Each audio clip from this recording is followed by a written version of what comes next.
All right, Alexander, let's talk about what is happening in Texas and the standoff between Governor Abbott, Texas, and the Biden White House. And Governor Abbott, he made his rounds on media yesterday, and he said, look, he's not backing down. He said Texas is going to hold the line.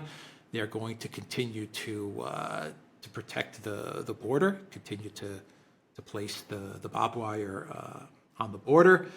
And the Biden White House, they gave Texas 24 hours to not continue to fortify the border. I mean, the Supreme Court ruling is an injunction against the barbed wire. And it leaves it, I guess the Supreme Court just leaves it open to the Biden White House. Do you want to send people to Texas and start to remove the barbed wire? You can do that. That's effectively, that was the Supreme Court decision. I'm simplifying it, but that was pretty much it. And Texas said we're going to continue to place this barbed wire, and the Biden White House, under enormous pressure from other Democrats, they're saying no, you have to stop. And the big question that everyone has is, when these 24 hours, when this warning is up, will the Biden White House federalize the National Guard of Texas? Will they actually make a move to get the National Guard to start to remove this barbed wire and these fortifications? And that's where we are. But Texas has gotten a lot of support from a lot of governors. Last count was 25. 26 states have actually signed a joint letter in support of the actions of Abbott. And we now have the Republicans, and there are reports that Mitch McConnell held a meeting with the Republican senators, and he said that this action from Texas changes the dynamic of the linkage between the funding of the border and Ukraine. This meeting that McConnell called was about Ukraine, about getting the consensus to fund Ukraine, because there are divisions about funding Ukraine. And he told the GOP members, well, we have divisions in funding Ukraine, but now with what's happened to the border and the fact that these two things have been linked up, this calls into question the entire strategy of linking these two policies up, and it looks like we might have a change in the linkage of funding for Ukraine and the border. And McConnell also said that the issue of the border is something that Trump, who is emerging, most definitely will be the GOP candidate. This is an issue that Trump is running hard on, is border security. And so that plays into all of this as well. So there's much more to this than just protecting the border, though that's the key part to all of this. But there's Project Ukraine, there's the presidential campaign, there's Trump and his campaign, and there's the question mark about what does Biden do now during an election? Does he go after Texas during an election? That's a huge risk. What are your thoughts? Indeed. Can I just say a few things? I mean, the first thing I want to say is this. I'm not going to second guess the reasoning, the decision of the Supreme Court. I mean, I haven't read the judgment, and I'm not going to say whether the Supreme Court was right or wrong in making the decision that it did. My gut instinct tells me that they were wrong, but that's my own view. I'm not going to argue that point too hard. What I will say is that Chief Justice Roberts, by siding with the liberal justices on this matter, perhaps was hoping to, what he always does, tilt the Supreme Court sometimes towards the administration, sometimes against it. He may have been thinking that he was going to tilt it in favor of the administration. What he's actually done is that he's landed the administration, Biden, in a whole lot of trouble, because this decision, as you correctly say, is being rejected by Texas. 25 states, as I understand, have come out and have supported Texas. So that's a majority of the states. And every single opinion poll that I have seen shows that immigration is a very, very big issue now for Americans. So what does the Biden administration do? If they comply with this order of the Supreme Court, if they decide to enforce this injunction, if they federalize the Texas National Guard, then in effect they're taking control of the Texas National Guard, presumably in order to bring the barbed wire down. Now that, it seems to me, is an absolutely disastrous look going forward in an election. I mean, it would be a terrible look going forward in an election. People who care about immigration and feel angry and worried about immigration, they're going to say, here's the federal government going into Texas, the one state that's trying to do something about this issue because the federal government isn't doing anything about it. Kamala Harris, who is the border czar, is absent without leave and has been ever since she was appointed. The Biden administration, Biden himself, seems to be intensely relaxed about this vast flow of people across the border. The rest of the administration also is. Most of the Democratic Party leadership seem to be.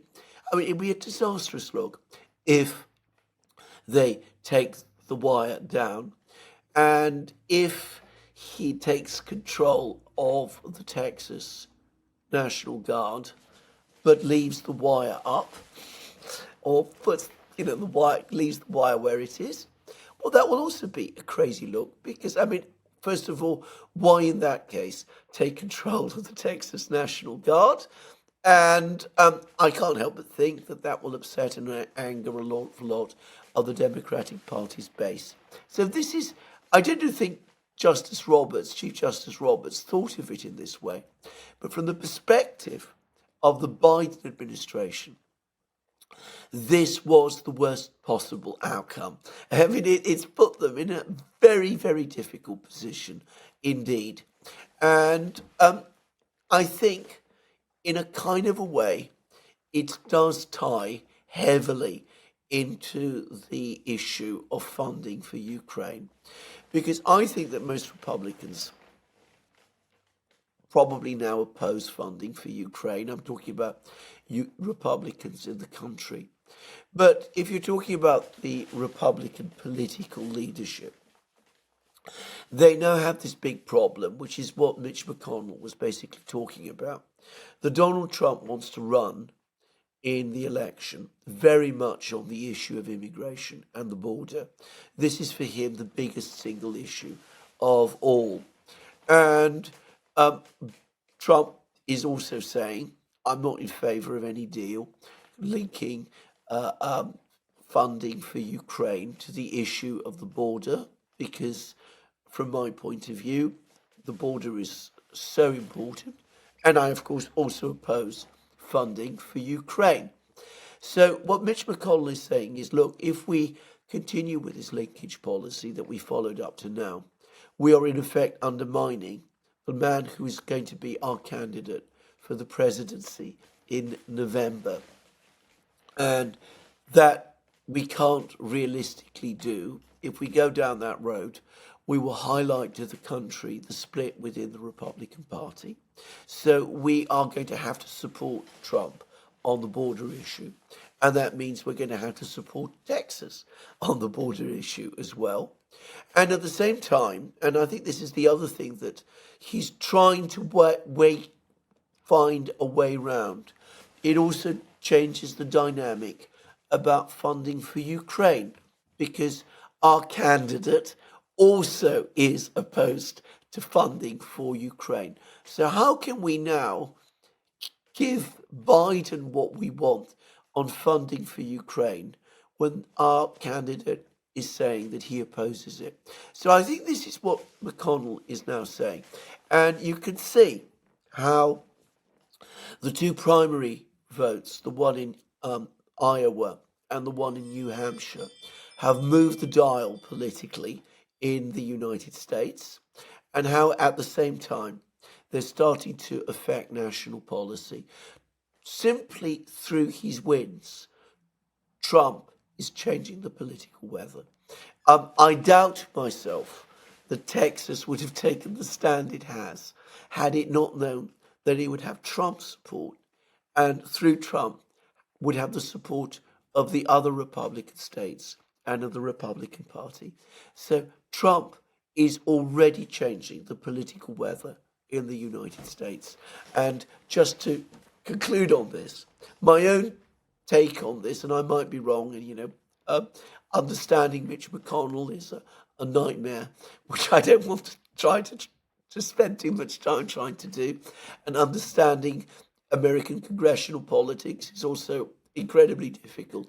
But my own sense is that it has now become a lot less likely that the Republicans in Congress will agree to provide funding for Ukraine, because Trump is known to oppose it. Yeah, that was the question I was going to ask you, is how likely do you think funding for Ukraine will be now? Is there a way, one final question, we'll wrap the video up.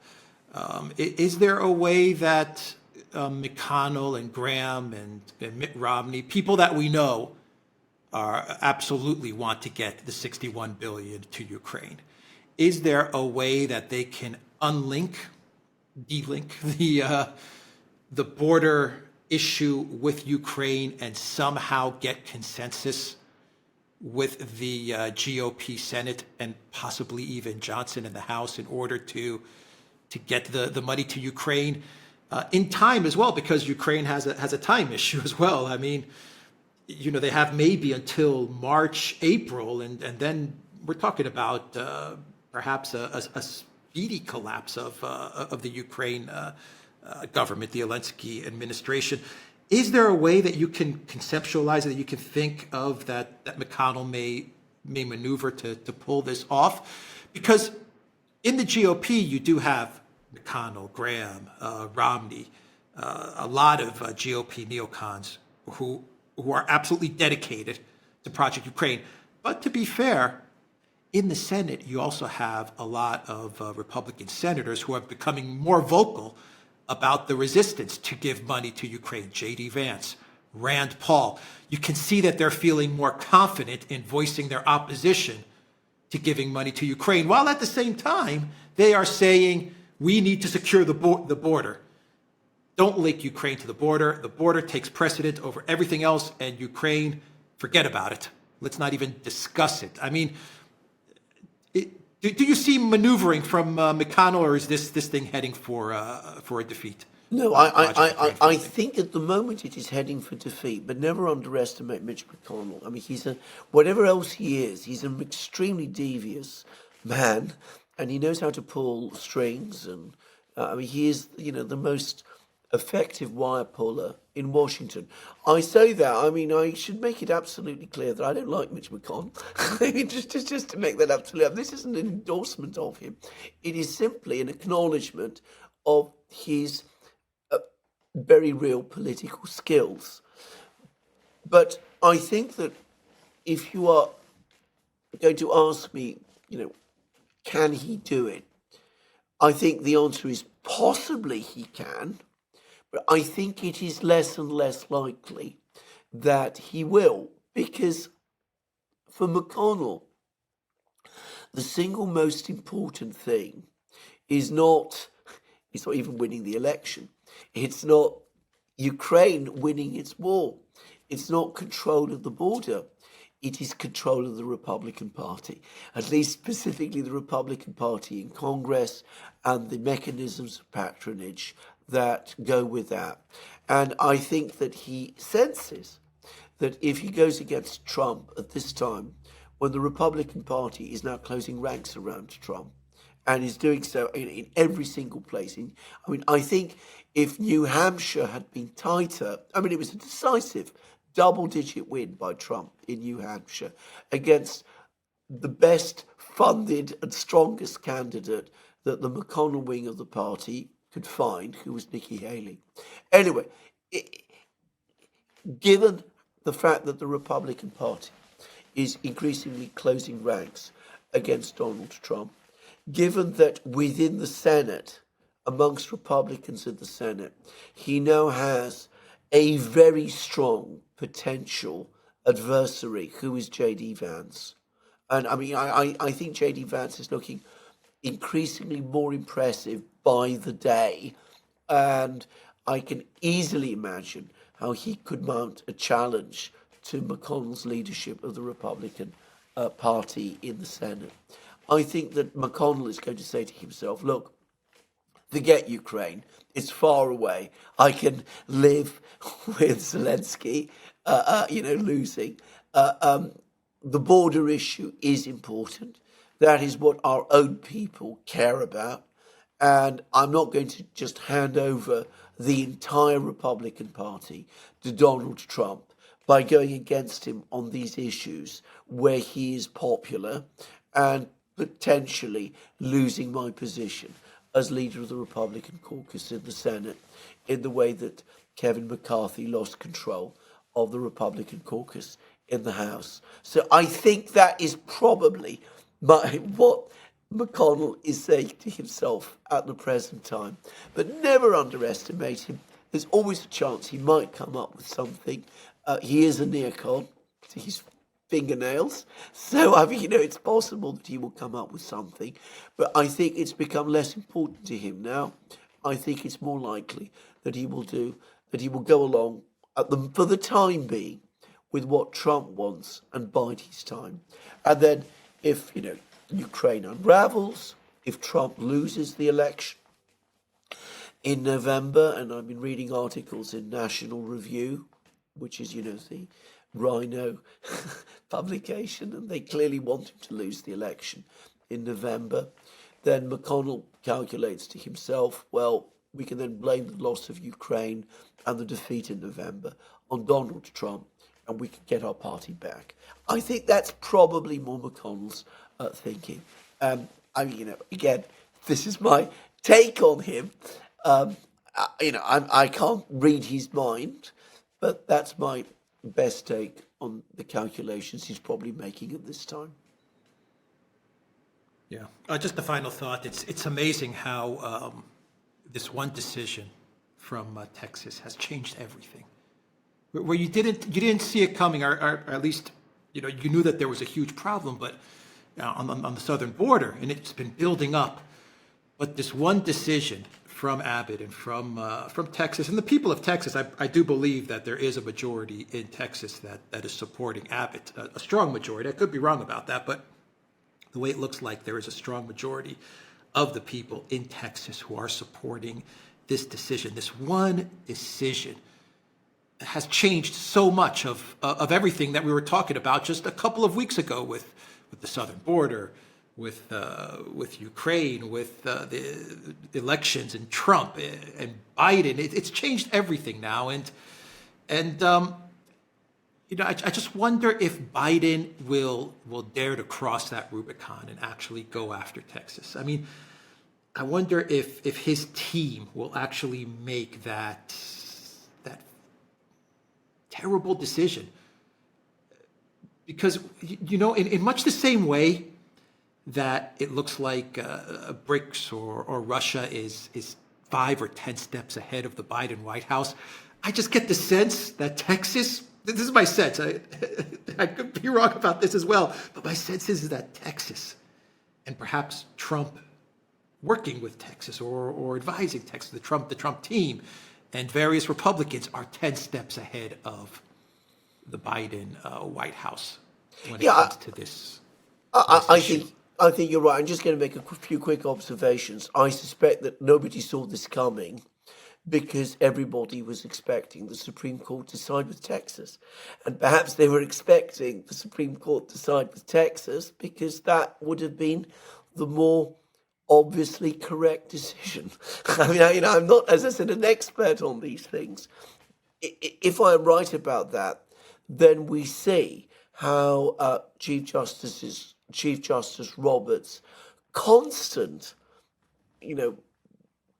moving around and politically positioning the Supreme Court is actually potentially provoking a political crisis, which is, of course, the opposite of what he wants to see happen, or so one must assume. So, I mean, I think that's probably why none of us saw it coming. But as to what the Biden administration is going to do, I think you're absolutely right. I think the best policy they could follow is to say, okay, the Supreme Court's made a decision. We don't agree with this decision, obviously, but we're not going to go into Texas and start messing things around in Texas. I mean, this is a bad decision, and we can talk about how Republicans always talk about the need to uphold the Supreme Court, but they don't uphold the Supreme Court when it no longer suits them.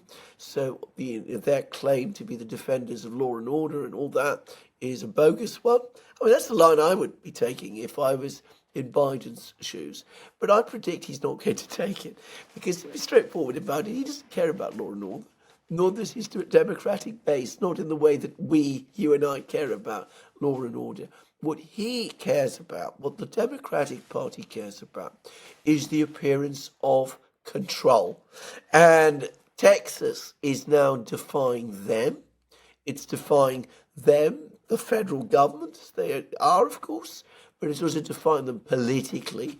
And that they will see as a challenge, and an intolerable challenge. And so they will press on. We've said many times that these guys have no reverse gear in foreign policy. They have no reverse gear in domestic policy either, or so it seems to me. Yeah. Yep, exactly right. Okay, we will end the video there. TheDuran.locals.com. We are on Rumble, Odyssey, BitChute, Telegram, Rockfin, and Twitter X. And go to the Duran shop, 15% off all t-shirts. Take care.